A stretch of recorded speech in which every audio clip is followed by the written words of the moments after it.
So 80% of Americans have financial anxiety. And if you're like, what? Is that me? Am I one of them? I would say yes if your life feels like this. Oh, let me see what this is. Girl, fuck that, you're being chased by a bear. Oh my God, what? No, this is just a bank notification. Then what does it feel like? I'm being chased by a bear? Why is my chest so tight? Why am I sweating? Why am I freaking out? Because money makes you panic. And why wouldn't it? Your debt is embarrassing. Your savings is girl where? You are bad at money. You want to look at your bank stuff now? No? I want to avoid it all and buy a personal indoor sauna? Yes. Great move. Here's the link. Go ahead and chase that temporary relief, girl. And don't you forget, you don't deserve it. Okay, have fun. Oh, bear. Yeah.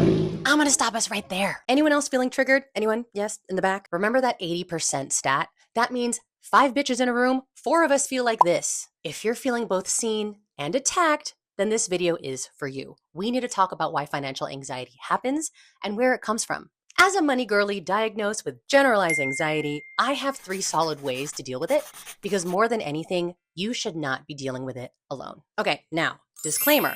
This is for edutainment purposes only. None of this is mental or financial health advice.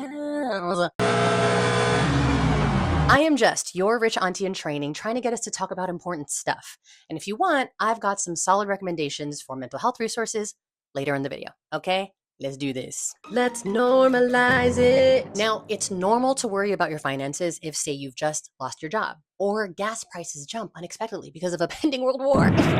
But financial anxiety is when that worry doesn't go away, even if the major event has passed. Financial anxiety is when money worries become so overwhelming, they affect your whole well-being. It F's up your sleep, your work, your relationships, your mental health. But if that sounds relatable, let me be the first to congratulate you because you are now part of one of the biggest clubs on earth. Yay. Okay, sauna's coming next Tuesday, but I just saw this post that 69% of Americans 69 say that financial stress has made them depressed and anxious. And 63% of people say that money stress keeps them up at night, and yet 76% of people feel alone in their financial struggles. So if the data proves that this is ridiculously common, why do I feel like I'm the only one with you in my head? Girl, I don't know. Could be the total lack of financial education in our schools. Could be the fact that we're told never to talk about money with our friends, family, or coworkers. So if we're not talking about money, we're not learning about money, we're only seeing people flaunt it and abuse it into these little stress boxes we attach to our bodies. It could be the perfect breeding ground for shame, isolation, debilitating stress. Girl, I don't know, I didn't put me here. So how did you get here? Shit. How did I get here? Yeah,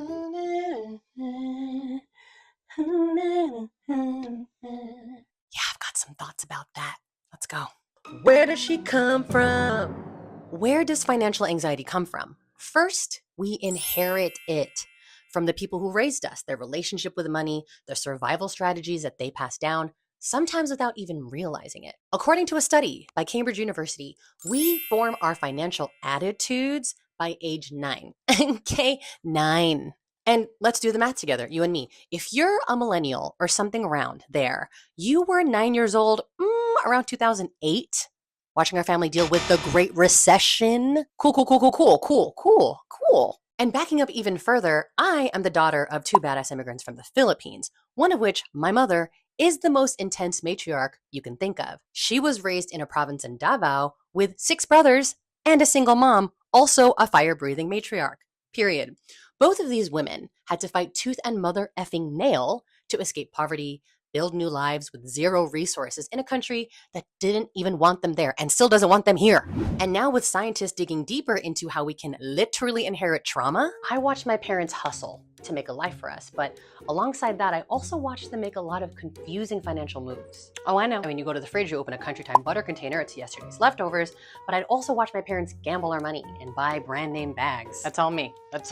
We cut corners because we didn't have money. And then to prove their sacrifice was worth it, we spent money that we didn't have. And who do you think told them to do it? Generational scarcity mentality, baby. Okay, I'm not new to this, I'm true to this. Right, and I think that's where you came from. The fear of debt, the feeling like I could never stop working, the fear that if I made one wrong move financially, my ancestors would jump me.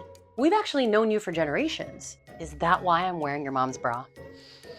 Bitch, I swear to God. The second place financial anxiety comes from, the systems we were born into, okay? The game you never asked to play, this one. And I'm not being dramatic, the math literally does not add up for most of us.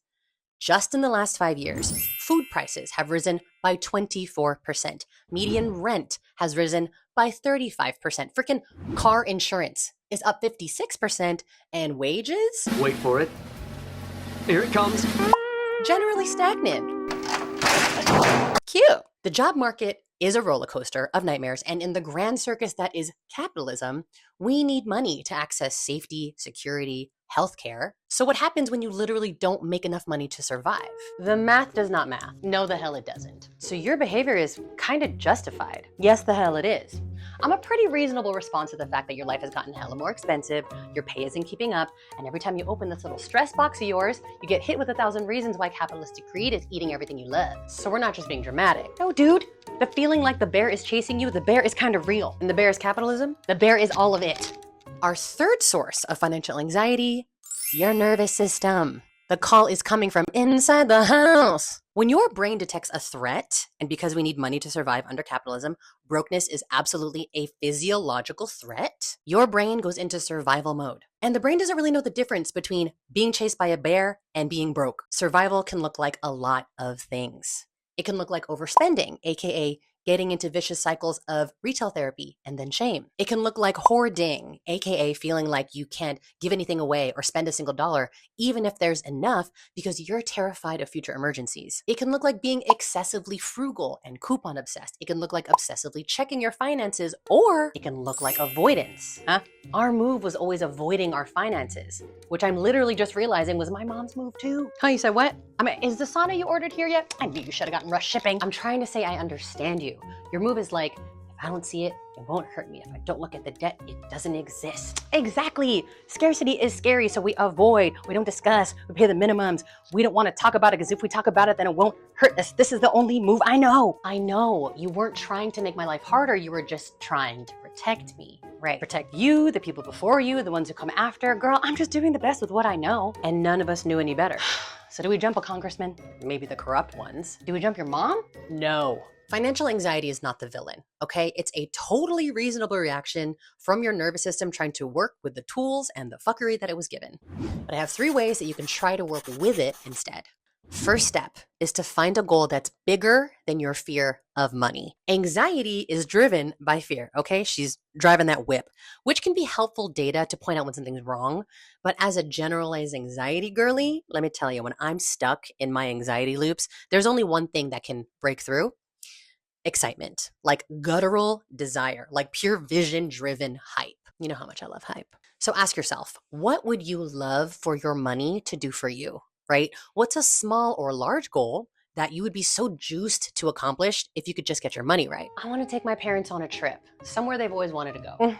Bitch, that is cute, but you know we cannot afford a trip right now. What you need to do is, I know we can't afford it now, and yes, I do have debt to deal with, but just thinking about how excited my parents would be to be treated for once, I actually feel motivated to make a plan now. Girl, I think I love my parents more than I'm scared of my debt. Bitch, that is cute. When the goal is juicy enough, checking your bank balance becomes more than a scary thing to avoid. It becomes a step towards something you really want. Thing 2, pick one teeny tiny thing you can do this week, like today, that moves you towards that goal. I said tiny, okay? Teeny, itty, bitty. Well, it's one thing that breaks up the paralysis of financial anxiety is action. Okay, but we don't have to go big right away. Actually, don't go big right away. That's not good. We got to get you a small win so you can gain momentum for every other small step that comes next. Maybe you put on a timer for 5 minutes and just look at your last 1 month of spending. Maybe you sign up for a budgeting app and just connect your bank accounts. Maybe you set up auto pay for one bill, just the one.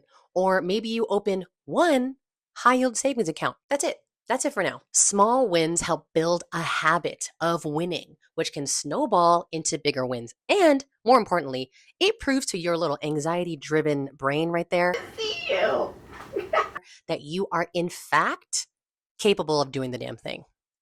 The evidence is clear. And the last and most important step, talk about it, okay? Air it out. Because financial anxiety is like a mold. You keep it inside with no room to breathe, it only makes the shame worse. I'm not saying call up a rando and confess your deepest financial regrets. If you're feeling that vibe, follow it. But that's a big mountain to climb when you're just getting to know your anxiety. I say go simpler, right? Text someone that you know and trust about that little step you just took. Open up the conversation with something positive, another dopamine hit to rewire that cynical, anxious money brain. Okay, I did it. I looked at my debt for 5 minutes. What, did we die? Is this the afterlife? No, dude, it's not as bad as I thought. So I played with a debt calculator and the numbers actually gave me something to aim at. Are you sure? I'm sure. And I texted Sam about it and she psyched for me. She has financial anxiety too, and she said the weirdest thing. She said that her anxiety is gonna call you. What? Jessica. Stressica? Oh my god, it's so crazy. I was like, oh my god. Let's bring her home. Financial anxiety, y'all. You are not alone in it. It comes from a whole variety of sources, as we've seen, from our bodies to our environment, our systems, even our own lineage. It's so important to talk about, but we've just barely scratched the surface. And if you think about it, if we've been walking around with anxiety for as long as we have, it's not going to go away immediately. And that's not necessarily a bad thing. Financial anxiety is not the villain. It's pretty valuable information about your personal money story. It's a map of where some of your habits came from. And it also shows us the ways that your brain has tried really hard to protect you. Personally, I don't think the goal is to get rid of financial anxiety ASAP. I think the goal is to get curious about it, learn about her, get to know her, and create a healthy relationship with it /her/them/him so it doesn't take control.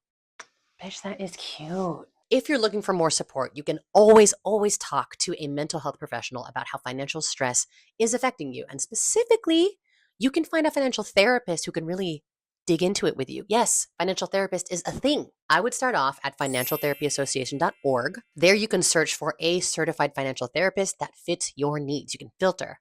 But personally, a couple of my favorites to learn from are Asia Evans and Dr. Shay Harris-Pierre. Let him know Berna sent ya. Hi, guys. Jessica. Stressica?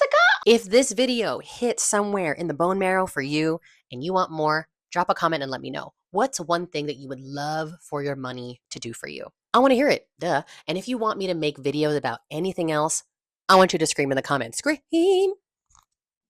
Scream in the comments. We're going to figure all this shit out together, okay? Come here. Financial forehead kiss. Mwah.